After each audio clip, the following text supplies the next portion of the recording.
잠깐만요. 예. 것과 함께 사용하도록 하겠습니다. 이름으로 2층 식당으로 내려오세요. 네, 지금 뭐 방송을 좀 들으셨는지 모르겠습니다만 우리 예배당에 계신 형제자매님들 식사하러 안내로 주셔도 됩니다. 지금 교장 선생님께서 보내주셨다. 들어보세요. 네, 제가 지금 뭐 보고 들으신 것처럼 학교에 있습니다. 오늘 출장이 있어가지고 지방에 갔다가 이제 부지런히 달려서 청년의 시간 맞춰 올라가기를 간절한 마음으로 이렇게 밟았었는데 역부족이 돼서 아무래도 올라가지 못하고 여기서 온라인으로 뵙게 됐습니다. 3월이 되고 이제 새학년도가 됐는데 제가 마땅히 우리 형제 자매님들 뵙고 이제 인사를 드리고 또 특별히 이번에 이렇게 신입하신 우리 청년들 이렇게 기쁘게 환영해 드려야 되는데 그렇지 못해서 너무 죄송합니다. 그렇지만 저도 지난주에 여러분들 신입생 환영회 하신 거 사진으로 보고 동영상도 보고 또 신입생 환영회에서 선물 받은 치킨 같이 퀴즈에 맞춰서 선물 받았다고 자랑하면서 치킨 먹는 그런 것도 제가 그런 청년도 제가 보기도 했습니다. 저도 참 많이 환영하고 여기 지금 다들 와 있는지 모르겠습니다. 지난주에 제가 보니까 몇몇 우리 신입생들은 함께하지 못해서 좀 아쉬웠는데 한번 이름을 제가 한번 불러볼까요? 김신주, 나현우, 배선우, 배진우, 정상묵, 정범수, 이소원, 김민지, 위세민, 최지은 이렇게 우리 신입생들 맞죠? 혹시 제가 빠뜨린 이름이 있나요?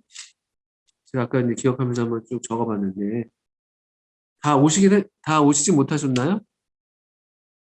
네. 못 오신 분들도 계신 것 같아서 좀 아쉽습니다만 앞으로도 계속 좋은 기회들에 함께 만날 수 있으면 좋겠습니다.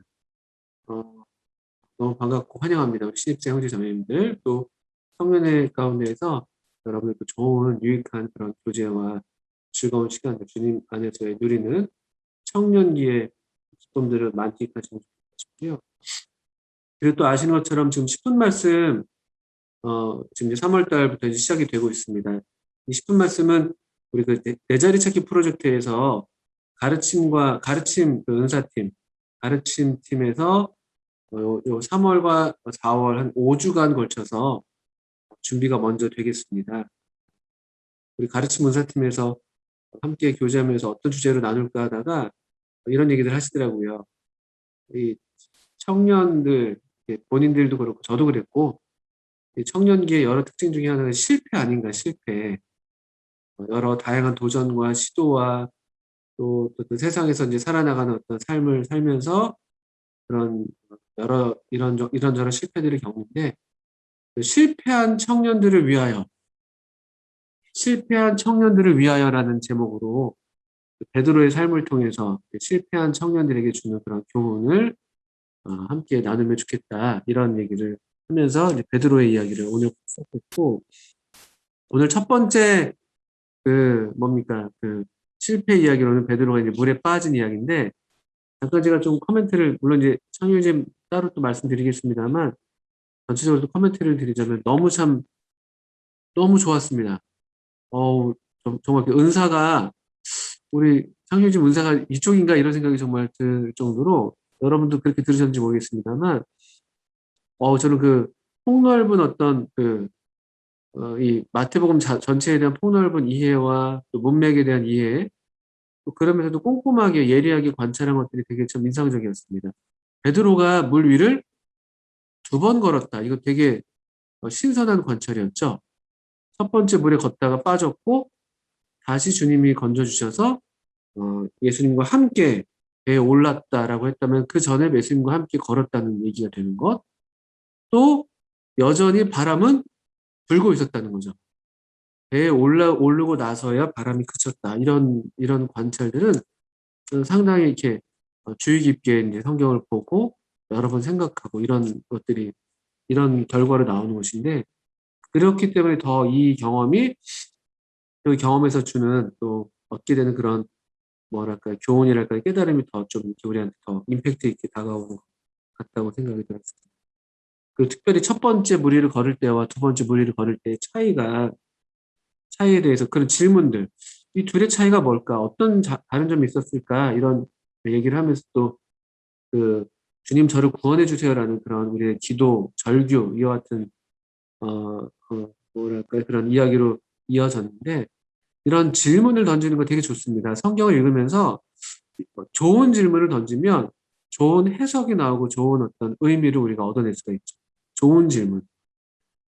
딴 얘기지만 유재석 씨가 이제 유명한 지금 대한민국의 최고의 예능인이잖아요. 저도 가끔씩 이제 유퀴즈 같은 거 이제 가끔 이제 유튜브로 봅니다. 정말 제가 마음이 허전하고 허무할 때 그럴 때 보는데 근데 이제 이 유재석 씨가 참 잘하시는 게 좋은 질문을 던지잖아요. 그죠? 리액션도 참 좋고 이렇게. 상대방의 이야기를 잘 리액션 해주면서 참 적절한 질문들을 해서 그 이야기가 계속 이렇게 꼬리에 꼬리를 물고 나오게 하는 그런 재주가 참 좋으시더라고요. 뭐 어떻든 간에 이 좋은 질문을 던진다는 것은 우리가 성경을 읽을 때에도 그렇고 사람을 읽을 때에도 그렇고 우리 유퀴즈 같은 경우는 사람을 읽어내는 거잖아요. 그래서 좋은 질문을 던지는 것. 성경제님께서 그런 좋은 본을 보이셨다고 생각합니다. 그래서 우리 청년들도 이런저런 또 경험들, 이런저런 실패들 또는 아직 다 끝나지 않은 어떤 이런 바람, 두려운 상황들이라 할지라도 또 주님께 도우심을 구하면서 또 주님의 말씀을 의지하면서 계속해서 이 우리의 여정을 함께 하는 것이죠. 그럴 때 우리가 결국은 이 베드로와 또 다른 제자들이 그랬던 것처럼 예수님을 정말 더 하나님의 아들로 알게 되고 또 그래서 기쁘게 그분께 절하는 예배하고 경배하는 그런 어, 삶이 이어지겠다 생각도 들었습니다. 아마 시간이 있었으면 더 있었으면 창효재님이 동일한 이 사건을 다루고 있는 마가복음이나 요한복음의 기록들도 같이 이야기하셨겠다 싶어요. 이게 또 비슷한 경험들이 비슷한 사건이 아마 동일한 사건인 것 같은데 마가복음이나 요한복음에 나오는데요. 거기서 약간씩 좀 강조점들이 다르기도 하고 그래요. 계속해서 기대해 주시고 10분 말씀들 또 우리 앉아 계신 우리 청년 형제 자매님들 중에서도 이런 10분 말씀에 계속 동참하시면서 또 뭐 은사를 개발하고 은사를 또 나누는 그런 기쁜 자리이기도 하겠지만 또 여러분의 이야기를 또 함께 나눠주시는 그런 또 기회가 또 10분 말씀이 되고 이 기회 말고도 많은 어떤 기회들이 계속 있으면 좋겠다 싶습니다. 여러분의 이야기를 우리가 들을 수 있으면 좋겠고요. 특별히 분반해서 여러분들이 또 그런 여러분의 이야기들을 나누는 그런 좋은 시간들 되시기를 바라는 마음이 있습니다. 내가 내 이야기를 얘기할 수 있다는 것, 이건 상당히 사실은 개방적인 분위기에서 할 수 있는 거잖아요. 근데 여기 우리 모든 분반들이 다 그렇게 서로에게 마음이 열려 있고, 또 서로의 이야기에 귀를 기울일 준비가 되어 있고, 또 함께 그 이야기에 동참할 준비가 되어 있으니까, 여러분들 분반에서도 좋은 이야기와 주제들을 나누시면 좋겠습니다. 자, 그러면 오늘 우리 2022학년도 1학기에 이제 첫 공과라고 할까요? 첫 이제 시간이 되겠습니다. 지난주에 여러분들이 그 책을 다 받으셨는지 모르겠습니다. 가격은 4,500원. 엄청 저렴하게 이 책이 지금 이 책이 왜 그러냐면요. 이 뭐랄까 성경 읽기, 성서 유니온에서 성서 읽기를 보급하기 위해서 뭐라죠? 특가로 이제 보급하는 그런 형태로 이 책을 기획을 했더라고요. 그래서 상당히 저렴하게 책을 보통 요만한 책 요즘에 이제 10,000원 훌쩍훌쩍 넘는데 저렴하게 보급을 했습니다. 모든 청년들이 다 4,500원씩 분반 교사에게 내주시면은 우리 함께 또 그 비용으로 또 계속 좋은데 또 이런 배움에 우리 청년의 교재에 사용되겠습니다. 이 책을 이제 선정했는데 이 책을 고르게 된 이유는 여러분들 기억하십시오. 우리 2022학년도에 우리 교육 주제라고 할까요? 우리 목표라고 할까요? 우리 커리큘럼에서 이번 연도는 성경 구원에 이르는 지혜라는 타이틀로 이번 학년도가 진행이 되는 것이죠. 그래서 이번 학기에 1학기 때에는 특별히 성경에 대해서 함께 배우고자 하는 거예요. 성경. 물론 이제 성경을 배우는데 가장 좋은 방법은 성경에 대해서 설명하는 것보다도 여러분들이 성경을 직접 읽는 게 가장 좋은 방법입니다. 그것 외에는 그것 말고 더 좋은 방법은 사실 없어요. 성경을 아는 사실 그렇잖아요. 그죠? 여러분들이 무언가를 배운다고 할 때 그걸 직접 해보는 것만큼 가장 좋은 그런 배움의 방법이 없잖아요. 그래서 성경을 직접 읽는 것이 가장 최고의 방법이고요. 다만 이 책은 여러분들이 성경을 읽는 것을 좀 도와드리는 일종의 보조 교재로 이해하시면 되겠습니다. 또 여러분들이 성경을 읽는데 조금 더 그 동기부여를 해드리고 또 자극을 좀 드릴 수 있다면 이 책을 통해서 또 우리 이런 함께 배우는 그런 말씀 시간을 통해서 그런 도움이 된다면 바랄 것이 없는 것이죠. 다시 이 책을 좀 말씀드리면 제목이 이렇습니다. 성경 뭐라고요? 여기서 되게 중요한 이 한글 제목이 되게 중요한 것은 성경 이야기로 읽는다. 다 중요한 단어지만 일단 여러분 이 동사를 보십시오. 어쨌든 읽는다예요. 읽는다. 성경이 이야기라는 것을 아는 게 중요한 게 아니라 성경을 어쨌든 읽는다. 이게 이제 어쨌든 한글 제목에서도 강조점입니다. 그리고 조금 예리한 분들은 보셨겠습니다만 영어 제목이 이게 그래요. Welcome to the Story인가? 네, Welcome to the Story라고 되어 있고 그 다음에 콜론 해놓고 Reading, Loving, Living God's Word 이렇게 되어 있죠. 그래서 이 책의 원래 의도 자체가 이렇습니다. 성경을 이야기로서 여러분들에게 소개를 해드리면서 그냥 성경은 이야기야, 재밌는 이야기 이렇게 소개만 하는 게 아니라 그렇기 때문에 이 성경이 이야기이니까 여러분들 이 책을 읽는 사람들은 성경을 그래서 reading, 읽어라. 그리고 성경을 읽는 데서 그치는 게 아니라 어떤 지적인 어떤 연구, 탐구의 대상만이 아니라 성경을 사랑해라. 이게 특별한 책이니까 이 사랑받을 만한 어떤 사랑의 대상이 될 만한 그런 인격적인 그런 요소가 이 책에 있고 실제로 이 책이 이 이야기가 담고 있는 그 가장 중심되는 뭐랄까요 내용은 한 인격에 대한 이야기거든요. 우리가 잘 알고 있는 우리가 보통 하나님이라고 부르고 있는 그 인격, 그러니까 사랑의 대상이 될 만한 그 인격. 성경을 사랑하는 이유는 이 성경에 그분의 인격의 이야기가 담겨 있기 때문에 우리 성경을 사랑하는 것이죠. 또 사랑하는 것뿐만 아니라 뭐 이것을 뭐 어떤 구분하는 게 좀 어색하긴 합니다만 사랑해서 또 그래서 이 성경에 내가 읽고 내가 사랑하게 된 이 성경을 통해서 그래서 알게 된 그분의 인격, 그분의 어떠하심, 그분이 나를 향하신 마음, 나를 향하신 기대 이와 같은 것을 따라서 그 성경을 살아내라. 성경을 살아내라. 이와 같이 이제 우리 삶에까지 이어지는 그런 목적을 갖고 아주 적절한 그런 제목이라고 저는 생각을 해요. 여러분들이 바라기는 교회는 여기 이제 많은 청년들이 앉아 있는 게 우리 황원 형제님 그 화면을 통해서 볼 수가 있는데요. 교회는 또는 그리스도인은 항상 옛날부터 종교개혁 때부터 항상 이런 별명을 갖고 있었습니다. 좀 들어보셨는지 모르겠습니다. 교회가 교회인 이유, 그리스도인이 그리스도인의 이유는요. 그것을 가리키는 별명이었는데요. 그리스도인을 가리켜서 많은 사람들은 그 책의 사람들 이걸 좀 마음에 새겨두십시오. 그리스도인을 가리켜서 그 책의 사람들이라고 불렀었어요. 너무나 맞는 말입니다. 교회가 교회인 이유, 여러분이 여기 앉아있는 이유, 서울 북부교회 청년회라고 여기 앉아있는 우리를 가리켜서 우리가 왜 여기 앉아있냐, 여기 좀 뭐 쌍문동, 도봉동, 방학동 사는 그냥 뜻이 맞는 청년들, 동호인들이 모여있는 거냐. 이 전역에 그냥 시간 좀 맞는 사람들 모여가지고 요즘에 무슨 그런 앱들 많잖아요. 동네 친구들 뭐 만나는 그런 것들. 그거 하고 있는 거냐, 지금. 그런 거 아니라는 것이죠.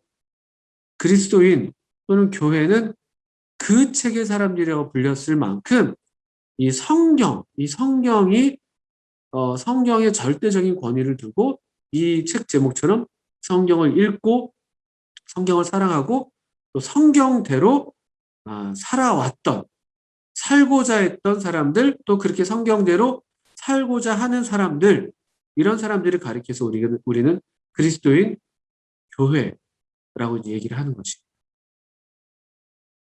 여러분들 그래서 먼저 이것을 계속 강조를 드리는 것인데요.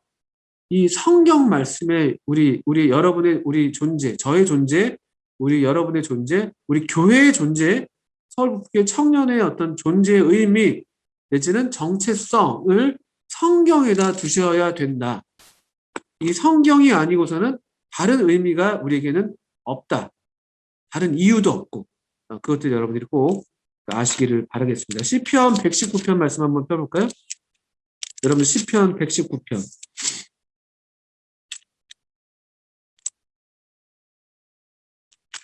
시편 119편. 여러분 이 말씀은 되게 특별한 말씀이죠. 성경에서 제일 그러니까 신약 아니죠. 시편에서 제일 긴 시편이에요. 시편 119편이죠. 이게 176절까지 있어요. 176절까지. 근데 이게 흥미롭습니다. 여러분들 영어권에서는 우리도 뭐 가끔 그런 거 하는데 이제 초성 퀴즈 같이 비슷한 건데요. 알파벳 앞 글자를 따라서 이렇게 이제 어떤 말들을 이렇게 쭉 만들어내는 그런 표현 방법들이 있죠. 앞 글자를 따서 뭔가를 이제 단어를 만들고 앞 글자 알파벳 스펠링을 따라서 뭔가 또 말을 만드는 건데요. 이 시편 119편은 176절로 되어 있는데요. 히브리어 알파벳의 이 첫 글자들이 여기 사용되어 있습니다. 어떤 식이냐면은 히브리어 알파벳은 총 22개예요. 우리말은 자음 모음 합치면 26개인가요? 헷갈리네요, 갑자기. 우리말은 그런데요. 우리 국어는요. 그런데 여기 시편을 기록한 이 히브리어는 총 22개의 알파벳을 갖고 있어요. 그리고 이것을 이 시편 119편은 흥미롭게도 22개의 알파벳의 첫 글자들을 따서 거기다 각 8구절씩들을 배치를 한 거예요. 1절부터 8절까지가 첫 번째 알파벳에 해당되는 거죠. 알렙이라고 하는. 뭐 이런 식으로요. 그래서 이게 8 곱하기 22 하면은 176구절이 되는 거거든요. 그리고 이 22개의 알파벳을 사용해서 거기에 곱하기 8씩 해가지고 176구절을 만들어서 이야기하고 있는 주제가 뭐냐면요. 성경에 대한 이야기예요. 시편 119편은 다. 성경에 대한 이야기. 성경을 기록하는 게 언어잖아요. 언어. 그러니까 이 문자, 이 언어인 알파벳을 사용해서 아주 흥미롭게 또 이 주제에 맞게 이 특색을 살려서 이와 같이 썼는데요.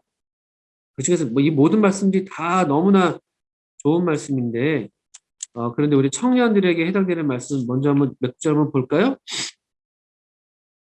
우리 119편 6절 말씀 먼저 한번 보시겠습니까?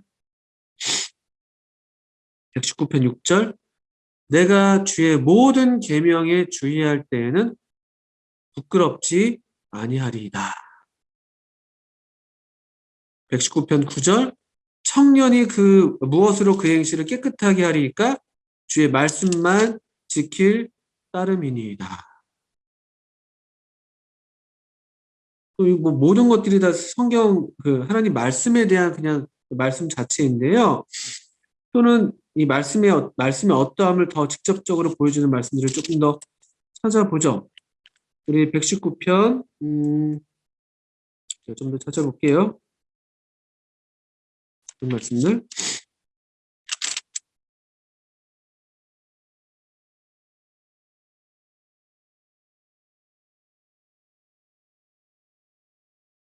주로 이제 이 시편 기자가 어떻게 하나님의 말씀을 사모하고 어떻게 하는 말씀을 지켰는지 이와 같은 간증들이 많이 나와 있는데요.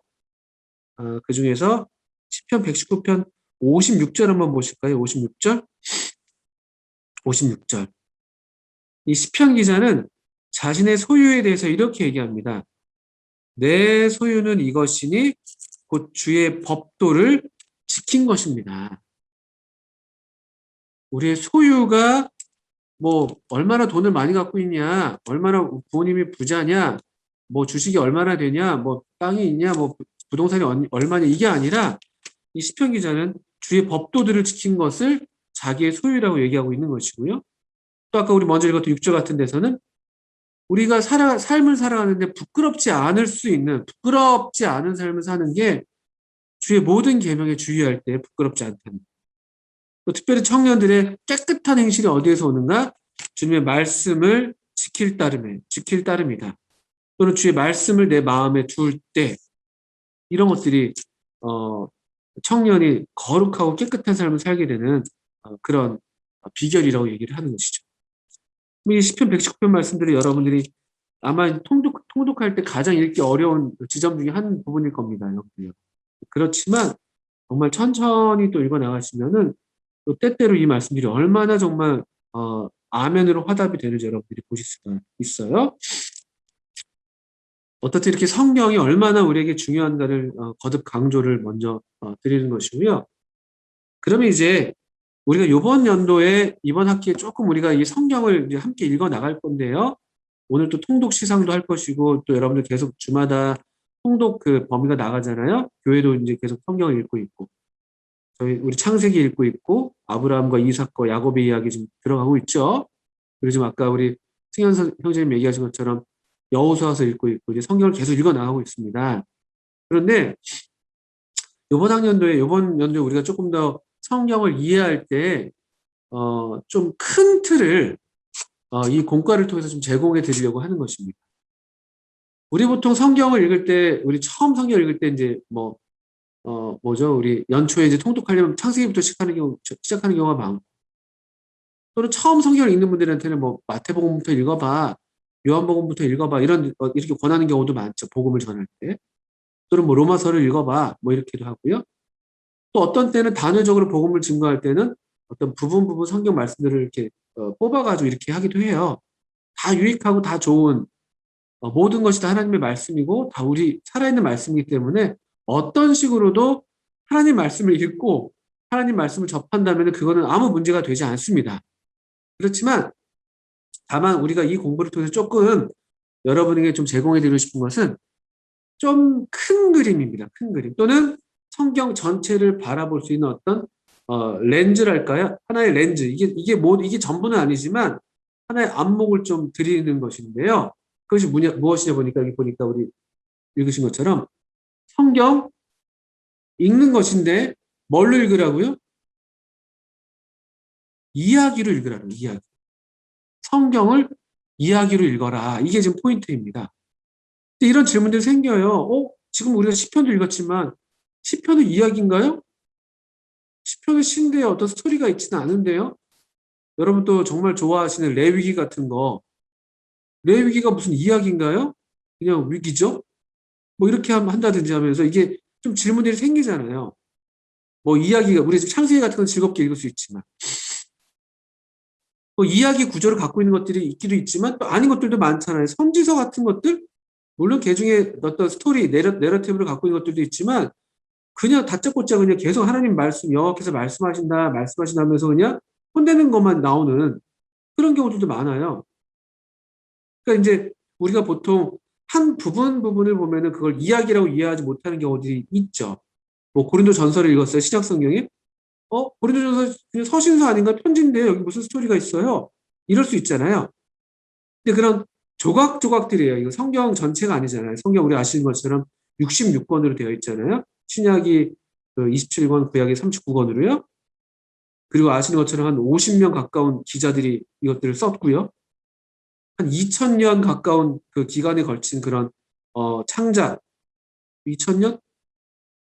2000년까지는 안 되겠군요. 한 2000년 되겠네요. 한 1600년 정도 기간을 거쳐서 기록된 책. 쪽수로 따지면 거의 이거 여러분 그 구약성경, 신약성경 합치면은 몇 페이지 됩니까 이거요? 한 상당히 되죠. 1500페이지 이상 되는 방대한 분량의 그런 책인데 지금 우리가 갖고 있는 이런 질문들은 그 전체 성경을 이루고 있는 그 전체 이야기 속에서 하나의 부분들이에요. 그렇게 이해하시면 좋다는 것이. 이게 성경을 이야기를 읽는다고 할 때는 커다란 이야기가 있어요. 이거 이제 우리 메타 내러티브라고 하는 그 거대한 이야기, 거대 서사 이런 얘기가 있죠. 큰 이야기가 있어요. 큰 이야기. 모든 이야기를 감싸고 있는 커다란 이야기가 여기 이제 있는 것입니다. 그런 이야기로서 성경을 접하라는 것이고, 여러분들 이를테면은, 우리도 이제 이런 경우 있잖아요. 어떤 드라마가 나와요. 요즘 무슨 드라마 하죠? 여러분 좋아하는 드라마, 제가 여러분과 호흡을 맞춰야 되는데, 제가 제가 학교에 있으니까 애들이 좀 얘기하더라고요. 뭐지, 21살? 그런 드라마 있습니까? 제가 또 이제 또 유튜브 때 제가 또 짤로 잘 보잖아요. 뭐, 거기 이제, 나희도, 그죠? 나희도. 나시더라고요, 나시. 항상 드라마에서 이렇게 약간 좀, 이렇게, 좀 이렇게 그런 캐릭터들은 나시가 많이 나오더라고요. 나희도. 이름도 나희도. 그리고 저기, 그, 남자가 배우가 누구죠? 걔가 남주혁인가요? 남주혁? 사람이? 뭐, 무슨 이진인가, 뭐, 진인가, 그런 애잖아요. 전 드라마 잘 모르는데, 큰 이야기가 있잖아요. 청춘들의 뭐 그런 거라고 소개가 되어 있더라고요. 청춘들의 실패와, 우리랑 비슷하네요. 실패와 그걸 다시 극복해내면서 뭐, 또 뭐, 썸도 타고 하겠죠? 러브스토리 뭐 이런 게 있겠죠? 그게 큰 이야기인데, 거기에서 이제 예를 들면은, 이진이가 나이도한테 뭐 그런 장면이 있는지 모르겠지만, 노래를 불러준다고 해보세요. 노래를 불러준다고. 거기서. 이진아, 아니 뭐죠? 희도야, 난 널 좋아해. 뭐 이런 노래를 부른다고 쳐보세요. 그러면 우리가 그냥 거기만 보면 이거 무슨 뭐 그냥 가요네, 뭐 음악이네, 노래네 이렇게 생각할 수 있죠. 그런데 사실은 아니잖아요. 이 전체를 둘러싸고 있는 하나의 이야기가 있는 것이잖아요. 희도와 이진이의 뭐 사랑 이야기라는 커다란 그 이야기가 있고 그 안에 어떤 부분들로서 그게 위치하고 있는 거잖아요. 그런 이치예요. 그러니까 성경을 여러분들이 큰 이야기로 읽는다고 한다는 것, 그 안목을 좀 여러분들이 이번에 가지시면 좋다는 것이죠. 이걸 함께 우리 읽어 나가면서요. 그렇게 한번 이해하시면 좋습니다. 그래서 실제로 이 성경도 정말 그런 이야기예요. 그리고 우리가 보통, 여러분 이제 제가 국어 교사니까, 여러분 그 중고등학교 때 배우셨죠? 또 여러분 이제 막 신입한 친구들, 저한테 배운 친구들 좀 있을 텐데, 배선우 여기 있나, 배선우? 네. 어, 잘 한번 생각해 보시면 좋은데요.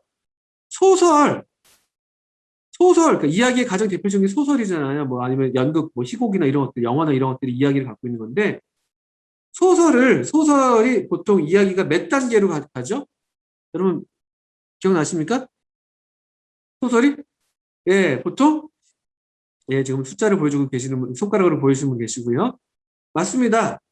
보통 4단계, 조금 더 세분하면 5단계죠. 그죠? 그쵸? 보통 이제 이야기가 이렇잖아요. 우리 보통 얘기하는 이제 갈등, 이야기를 이뤄내는 게 갈등인데, 뭐 인물과 사건과 배경이 있어서 이제 인물 간의 갈등을 겪는 게 사건이 되는 것이고, 그들이 어디에서 어떤 시대에 그런 사건들을 겪어내는지가 배경이 되는 것인데요. 맨 처음 보통 발단입니다. 발단. 발단 부분은 여러분들 보통 그냥 인물들과 배경들이 소개가 되는 수준이죠. 보통 배경이 먼저 소개돼요. 보통. 뭐 공간적 배경을 묘사하든지, 시대적인 배경을 묘사하든지, 이 발단입니다. 그리고 이제 서서 인물이 좀 나타나고요. 대개는 좀 초반부부터 어떤 강렬한 어떤 그런 사건이 진행되지는 않잖아요. 대개는 평화롭습니다. 공포 영화는 특히나 더 그렇죠. 공포 드라마는 평화로운 아주 한가로운 그런 가정 보통 나오잖아요. 아주 아름답게 막 이렇게, 저녁에 화목하게 막 먹고 있는 뭐 이런 것들 나오고. 아주 처음에는 분위기가 좋습니다. 그다음 발단 다음에 전개가 나오잖아요. 전개. 그 이제 이야기가 조금씩 이제 전개 말 그대로 전개 이제 조금씩 이제 한 걸음씩 나아가는 것인데 거기에 이제 배경과 주인공만 나오는 게 아니라 또 다른 인물들이 등장하죠. 이 뭔가 주인공과 어떤 그 관계를 맺는 그것이 이제 긍정적인 좋은 관계든 아니면 갈등을 겪는 관계가 되든 어떤 또 다른 인물들이 나오고 또는 그 인물들에게 어떤 영향을 줄 만한 어떤 외부의 사건들이 좀 등장한다든지 이러면서 전개가 됩니다. 그리고 대개는 이제 위기, 절정, 이걸부터 하나를 묶을 수도 있고 아니면 그냥 절정으로 그냥 얘기할 수도 있는데요. 근데 이제 이 주인공이 어떤 위기를, 어떤 이런 그 위기를 맞닥뜨리게 되고 그 갈등의 최고조가 이르는 게 절정이 되는 것이죠. 그리고 그 갈등 또는 문제가 이제 해결되는 것이죠. 뭐 결말, 뭐 대단원, 뭐 하강, 뭐 이런 식으로 얘기를 합니다. 이게 보통 우리 이야기의 패턴이잖아요, 패턴. 그게 성경에서도 그대로 적용된다고 보실 수가 있습니다. 성경에서도. 그리고 이 하나의 이제 이런 어떤 이야기, 거대 이야기는 하나의 주제를 지금 이걸 담아내고 있는 거예요. 어떤 이야기도 그렇잖아요. 어떤 주제를 하나의 이야기에서 어떤 주제를 담아내고 있고 그걸 형상화하는 것처럼 성경도 그래서 하나의 이 거대한 이야기, 이 틀이 갖고 있는 제가 볼 때 하나의 거대한 주제 의식이 있다는 것이죠. 그게 이제 뭐냐? 많은 분들은 이제 이게 꼭 정답이 있는 건 아닙니다. 어떤 분은 하나님의 사랑이다. 어떤 분은 하나님의 주권이다. 등등 여러 가지로 얘기할 수가 있어요. 그렇죠? 그런데 이 책에서 제시하고 있고 또 성경을 저도 이해할 때 상당 부분 동의하는 어떤 하나의 주제의식이 있다면요. 그건 무엇이냐? 하나님 나라의 회복 내지는 완성입니다. 완성. 자, 그걸 한번 염두에 두십시오. 여러분, 우리 책에서도 그런 언급이 좀 이제 덜어 나올 텐데요. 제가 볼 때, 우리가 가지셔야 될 하나의 커다란, 이 성경을 이해할 때 하나의 커다란 렌즈, 그런 안목을 말씀드린다면요. 성경의 거대 이 이야기는 하나님 나라를 회복하는 이야기, 내지는 하나님 나라를 완성하는 이 거대한 이야기입니다. 여러분, 이걸 명심하십시오. 꽤 큰 사이즈, 그러니까 이건 꽤 뭐랄까요, 좀, 말 그대로 정말 그랜드죠. 그랜드 스토리죠. 거대한 이야기예요. 하나님 나라라니? 나는 지금 내 이야기, 내 삶을 살기도 바빠 죽겠는데, 성경은 하나님의 나라? 나는 우리나라 지금 이제 대통령 선거도 지금 정신 없는데, 하나님 나라는 뭐야? 등등 이렇게 우리가 약간 질문들을 품을 수 있겠습니다만, 이제, 이게 이제 어쨌든 먼저 설명을 드릴게요. 하나님 나라의 회복 완성이 가장 그 거대한 이야기의 주제입니다. 그럼 성경이 이 큰 이야기가 어떤 식으로 발단이 되고 어떻게 이제 결말이 되는가? 우리 이 성경 이 책에서도 이제 이런 얘기를 하죠. 제일 시작은 창조예요, 창조. 발단이죠, 발단. 우리 보통 이야기들이 그렇죠. 아주 평화롭죠. 아주 고요하고 평화롭고 행복하기만 한 그런 어떤 배경과 어떤 인물들이 등장하는 거예요. 창조. 창조. 에덴. 하나님. 그 아름다운 보시니에 좋았더라라는 그 아름다운 어떤 이 공간과 시간, 이 배경. 이게 이제 발단입니다. 창조. 그게 보통 창세기 1장과 2장의 이야기가 되는 것이죠. 거기에서 주인공이 될 만한 하나님, 그리고 아담과 하와. 이게 창조예요.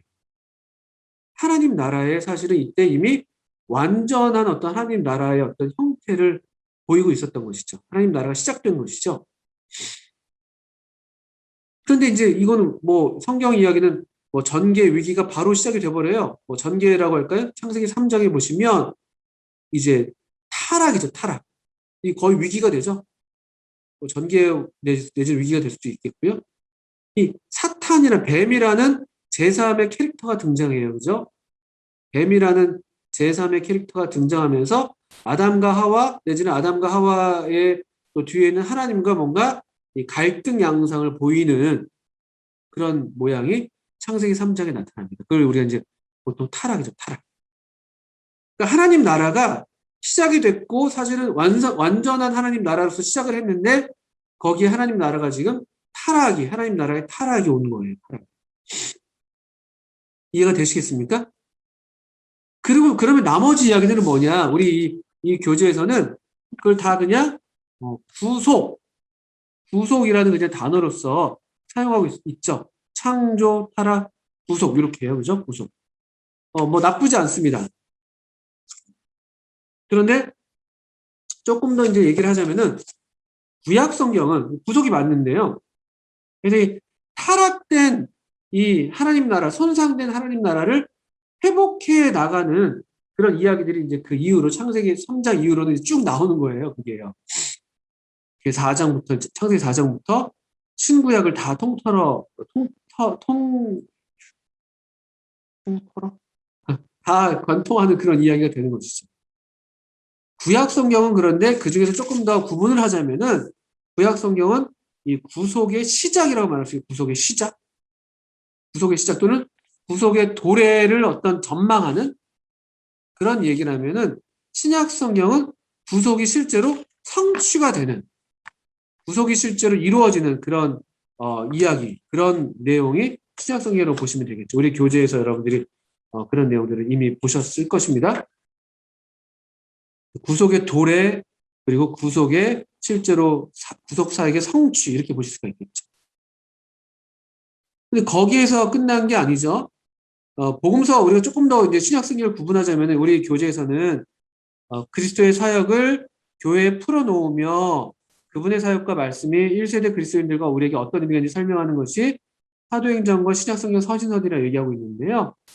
우리가 조금 더 구체적으로 얘기하면 이것은 그냥 이 교회의 선교라고 볼 수 있습니다. 사도행전과 이 신약 그 서신서들은 이 구속자, 그러니까 이 선교라는 것은 뭐냐면요, 구속을 성취하시는, 구속을 이뤄내시는 구속자에 대한 구속자의 소식을 전파하는 거잖아요.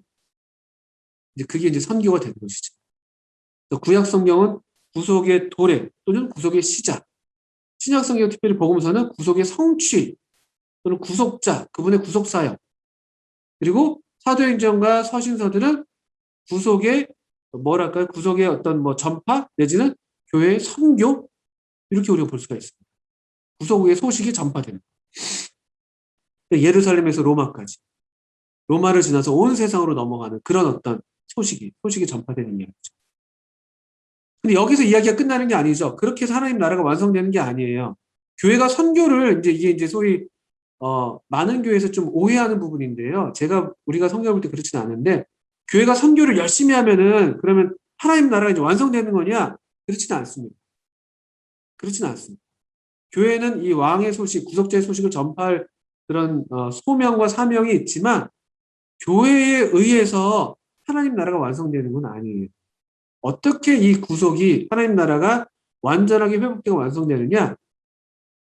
이 구속자가 다시 오실 때인 것이죠.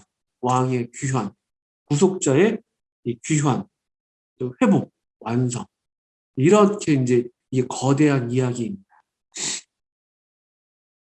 이 이야기 틀을 한번 여러분들이 이번 그 학년도에는 한번 이 머리에 한번 잘 이렇게 심어 두시면 좋아요. 성경을 읽으실 때, 이것이 어떻게 하나님 나라의 관점에서 어떤 식으로 이게 어떤 지점에 있는 이야기가 되는 것인지, 또 이제 또 나는 그렇다면 이제 실제 이런 문제가 생길 겁니다. 이게 그럼 나랑 무슨 상관이야? 이런 거대한 이야기랑 나랑 무슨 상관이야라고 이제 우리가 질문할 수 있는데요. 그런데 여러분, 물론 그런 질문 할 수 있습니다. 그런데 흥미로운 건 뭐냐면요. 사람도 이야기의 존재잖아요. 그죠? 여기 앉아있는 모든 우리 형제 자매님들이 다 자기만의 이야기를 갖고 있습니다. 근데 사람은 자기만의 이야기로만 살진 않아요.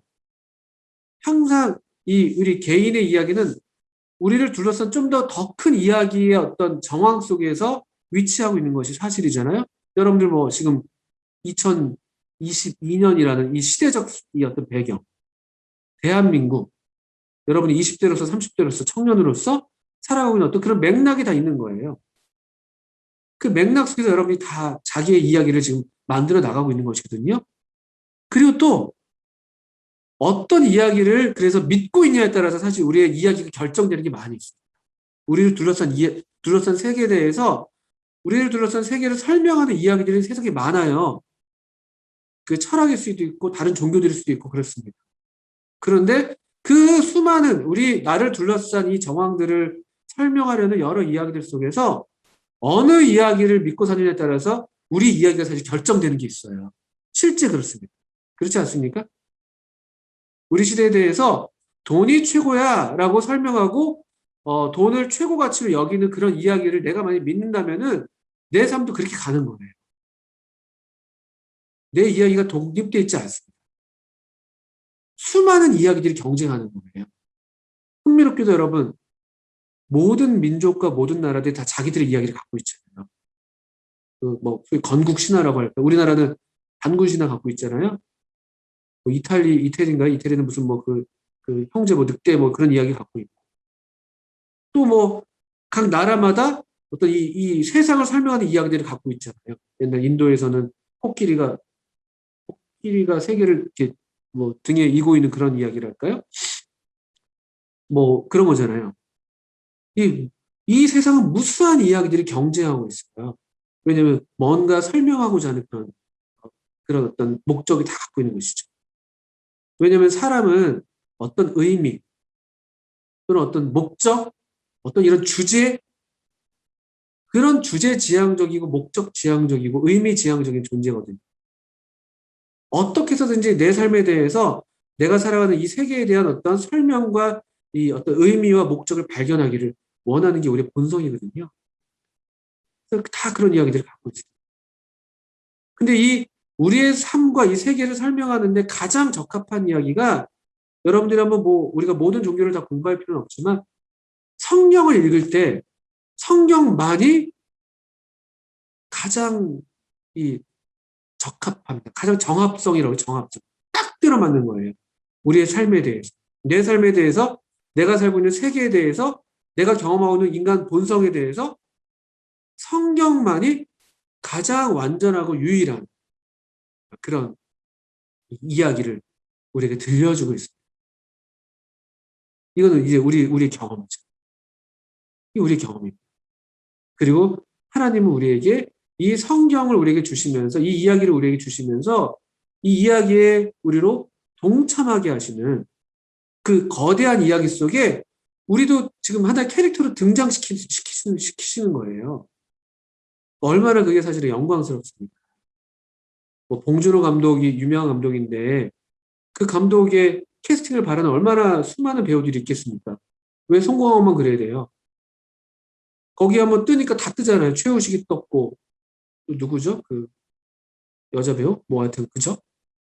그런 것처럼 한 위대한 감독의 캐스팅을 많은 사람이 기다리고 있다고 할진데 놀랍게도 오늘날 이 성경을 우리에게 주시면서 하나님은 지금 여기 앉아 계신 우리 모든 청년 형제 자매님들을 그분의 이 거대한 이야기에 하나님 나라 이야기에 우리를 불러주시는 거예요. 이 이야기에 귀를 기울인다면은 또 우리에게 이야기를 걸어오시는 그분께 우리가 응답한다면은 우리도 그 이야기의 한 일원이 되고 놀라운 영광스러운 이 하나님 나라의 영광 그 자리에 우리가 동참하게 되는 그런 특권을 누리게 되는 것이죠. 그래서 여러분들 이 성경을 이 이야기를 읽으셔라. 읽다 보면 사랑에 빠지게 됩니다. 또 그렇게 하다 보면 여러분들이 성경대로 살기를 소망하게 될 거예요. 그렇게 안 사는 게 오히려 우리를 괴롭게 하는 그런 종류의 삶이 될 것이다. 그렇게 믿습니다. 처음에 좀 지루할 수 있어요. 여러분 성경 읽으실 때. 근데 여러분 그 지루함을 조금 견뎌내셔야 돼요. 제가 좋아하는 그 여러분도 이런 어떤 그 견디는 것에 많이 익숙하지 못한 그런 시대를 살잖아요. 우리가 너무 감각적인 게 많으니까. 제가 좋아하는 그 영화, 제가 여러분들도 이따가 분만히 여러분의 이야기들 이야기할 텐데, 저는 늘 자주 얘기하자면 저 나니아 연대기 좋아합니다. C.S. 루이스의 나니아 연대기. 저는 그 이야기의 도입부가 참 좋아요. 아이들이 숨바꼭질을 하잖아요. 여러분 보셨는지 모르겠습니다만, 루시가 이제 제일 처음으로 나니아에 들어가는 아이인데, 루시 맞나? 맞을 겁니다. 숨바꼭질을 하는데요. 이 아이가 숨바꼭질을 하다가 숨는 곳이 장롱이죠, 장롱. 장롱에 대한 묘사가 거기 나와요. 어둡고 답답하고 숨이 좀 탁탁 막히는 것 같은 장롱이에요. 근데 얘가 숨다가 좀 더 숨으려고 뒤로 이렇게 뒷걸음 치다 보니까 어떻게 합니까? 갑자기 뒤에 뭔가 차가운 게 만져졌잖아요.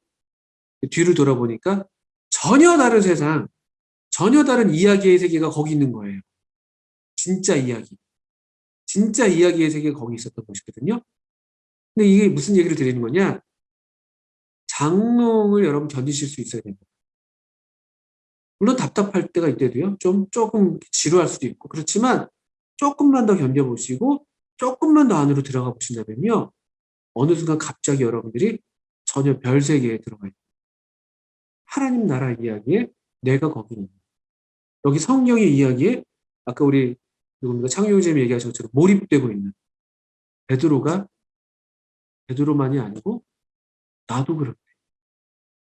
야곱이 야곱만이 아니고 나도 그렇대.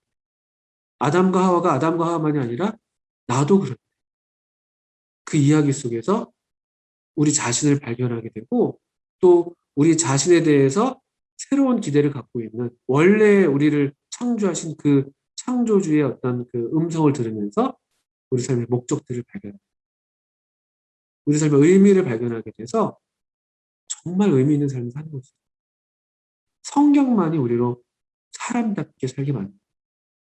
아담과 하와에게 하나님의 숨결을 아담에게 불어넣으셨을 때 사람이 됐던 것처럼, 생명이 됐던 것처럼, 여기 지금 하나님의 숨결이 담겨있는 성경을 읽을 때 우리가 이 하나님의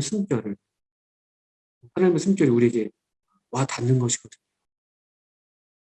우리가 다시 이 성경의 세계, 하나님 나라의 세계, 하나님 나라의 이야기에 동참하게 되는 그런 기회가 여러분들 앞에 있습니다. 우리 이런 기대를 가지시고 한번 성경을 이야기로 읽어 가시면서 여러분의 이야기가 더 아름다운 이야기로 빚어지고, 또 여러분의 이야기가 여러분의 이야기만으로 끝나는 것이 아니라 더 큰 이야기에 연결되면서 더 어떤 내가 있어야 될 제자리를 찾으면서 그 이야기의 자리를 찾으면서 더 온전하고 아름다운 그런 이야기를 누리고 경험하시게 되기를 바라고요. 마지막으로 한 말씀만 제가 보고 마치겠습니다. 누가복음 24장에 있는 그 이야기와 이야기가 만나는, 제가 참 좋아하는, 어쩌면 우리가 바라고 꿈꾸는, 기대하는 그런 장면을 잘 보여준다고 생각하는데, 24장 13절 이후에 보시면 엠마오로 가는 두 제자들이 있었습니다. 그렇죠? 24장 13절부터 읽을게요. 그날에 그들 중 둘이 예루살렘에서 25里되는 엠마오라는 마을로 가면서 이 모든 된 일을 서로 이야기하더라. 15절. 그들이 서로 이야기하며 문의할 때, 이야기를 하셔야 돼요. 물어보셔야 돼요. 여러분의 이야기들을 서로 나누시고, 여러분 삶에 대한 질문들을 서로 나누시고, 그렇게 문의할 때 15절에 놀랍죠. 저는 이 말씀 참 좋습니다. 예수께서 가까이 이르러 그들과 동행하시다. 우리가 이야기를 할 때 예수님이 동행하지, 가까이 오십니다. 오늘날 이런 문명의 이기들, 스마트폰 같은 것들, 뭐 이런 등등, 우리 있잖아요. 이런 것들은 우리를 이야기의 세계로 초대하는 그런 것도 있죠. 그 좋은 이야기들도 많이 있습니다. 그렇지만 사실은 우리로 이야기하게 만들진 않아요. 그렇지 않습니까? 이 가공의 이야기, 타인의 이야기에 우리가 도피하게는 만들지 몰라도 정작 내 이야기를 하게 만들진 않아요. 그런데 여러분, 우리가 이야기해야 되는 거예요. 내 이야기. 서로 이야기하는 거예요. 서로 질문해야 되는 거예요. 그럴 때 예수님이 오세요. 동행하십니다. 예수님이 17절에 물어보세요. 예수께서 이르시되 너희가 길 가면서 서로 주고받는 이야기가 길을 가면서, 여러분의 삶의 길을 가면서, 지금 20대, 30대의 청년의 길을 가면서 주고받는 이야기들이 있잖아요. 우리가 두려워하는 것들에 대해서, 우리의 실패에 대해서, 우리의 꿈에 대해서, 우리의 좌절에 대해서, 우리의 성공에 대해서, 우리의 이 장래에 대해서 등등등, 그 이야기들을 주님이 물어보세요. 그리고 18절 이후로 쭉 자기들의 이야기를 예수님께 털어놓습니다. 들려줘요. 마치 예수님이 모른다고 무슨 일이냐 물어보시니까. 그렇게 우리의 이야기가 예수님께 들려갔을 때 25절 이후에 보십시오. 예수님이 물론 책망도 하셨습니다. 이르시되 미련하고 선지자들이 말한 모든 것을 마음에 더듬 믿는 자, 그리스도가 이런 고난을 받고 자기의 영광에 들어가야 할 것이 아니냐 하시고, 이에 모세와 모든 선지자의 글로 시작하여 모든 성경에 쓴 바 자기에 관한 것을 자세히 설명하시니라. 그들의 이야기에 대해서, 그들의 이야기로만 끝나는 것이 아니라 주님께서는 어떻게 하셨냐면요, 그들의 이야기를 가져다가 성경에 접붙여 주신 것이죠. 그들의 의문과 그들의 질문과 그들의 슬픔과 그들의 당혹감과 이런 것들을 성경의 이야기에다 접붙여 주신 거예요. 성경을 자세히 설명해 주시죠. 그리고 여러분 보신 것처럼 모세와 우리 모세 오경을 가리키죠. 모든 선지자의 글, 다른 선지서들의 모든 성경을 가리키는 건데요. 모든 성경에 쓴 바 자기에 관한 것을 자세히 설명하죠. 그 자기에 관한 것은 26절에 나온 것처럼 그리스도는 고난을 받고 자기의 영광에 들어간다. 약간 이 구속의 도래와 구속의 성취를 가리키는 말이에요. 또는 구속의 완성까지도 고난을 받고 자기의 영광에, 그리고 거대한 이야기를 들려주시는 것이죠. 그럴 때 그들의 삶이 달라지는 거 우리가 이 엠마오의 제자들의 이야기를 볼 수 있거든요. 그들의 차가웠던 마음이 뜨거워졌다고 32절에 얘기하고, 그들이 낙심해가지고 슬퍼하면서 엠마오로 가던 그 길에서 돌이켜서 다시 33절에 예루살렘으로 돌아오고 삶의 변화가 일어나요. 우리의 이야기가 그분의 이야기에 맞다. 그분의 이야기가 우리의 삶의 이야기에 침투해 올 때, 또 우리가 그분의 이야기에 그분의 초대에 응해서 그분의 이야기에 우리가 함께 들어가게 돼. 그 이야기의 문을 열고 그 장롱문을 열고 우리도 거기에 들어가게 되면 거기는 또 다른 새로운 이야기, 새로운 삶, 정말 진정한 삶, 참된 삶, 의미 있는 삶, 하나님과 함께하는 삶, 이 성경의 이야기에 동참하는 삶, 성경의 이야기가 나의 이야기가 되는 삶, 이 성경이 하나님이 나의 하나님이 되는 그런 삶. 우리 모든 청년들이 이 함께 성경을 읽어나가면서 이런 공부를 해나가면서 정말 이런 수많은 이야기들이 서로 나누어지고 또 꽃피는, 또 우리의 이야기만이 아니라 그래서 정말 그래서 우리의 이야기에 찾아오신 하나님의 이야기를 서로 나누면서 기뻐하는 그런 우리 모두 청년들이 되기를 바랍니다. 계속해서 이제 우리 함께 배우는 이런 공부들을 기대해 주시고, 무엇보다 성경을 읽고 사랑하시고 또 살아가시는 여러분들 좋겠습니다. 짧게 한번 기도하겠습니다.